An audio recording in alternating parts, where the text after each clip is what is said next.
नमस्कार मित्रांनो, श्री स्वामी समर्थ. मित्रांनो, 2 दिवस झालं मार्केट कंटिन्युअसली खाली पडत आहे. परंतु पडत्या मार्केटमध्ये आपण कशा पद्धतीने काम केलं पाहिजे, कोणत्या महत्त्वाचे लेवल्स असणार आहेत, ह्या सर्व गोष्टी तुम्हाला एकाच चॅनलवर पाहायला मिळू शकतात, ज्याचं नाव आहे ट्रेड विथ आदित्य, जो की आपला एक मराठी चॅनल आहे.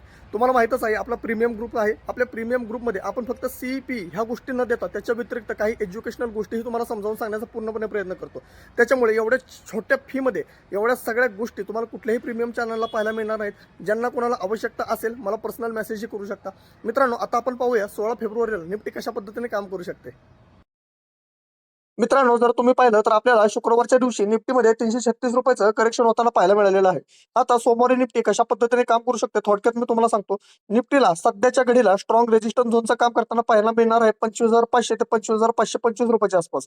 ह्या झोनच्या वर जर निफ्टीने थोडंसं सस्टेन केलं तर सीईचं पहिलं टार्गेट पाहायला मिळू शकतं, जे काय 25,705 ते 25,731 पर्यंत, जो की आपल्याला रेजिस्टन्स 2 चं काम करताना पाहायला मिळणार आहे मार्केटमध्ये. जोपर्यंत निफ्टी 25,731 ब्रेक करत नाही तोपर्यंत सीईचं दुसरं टार्गेट आपल्याला पाहायला मिळणार नाही.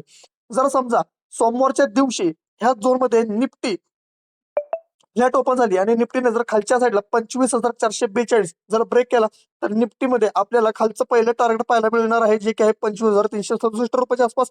आणि 25,367 ही लेवल सुद्धा स्ट्रॉंग बेरिश कॅन्डलने जर खालच्या साईडला ब्रेकआउट दिला तर सीपीचं दुसरं टार्गेट पाहायला मिळणार आहे 25,293 रुपयाचं.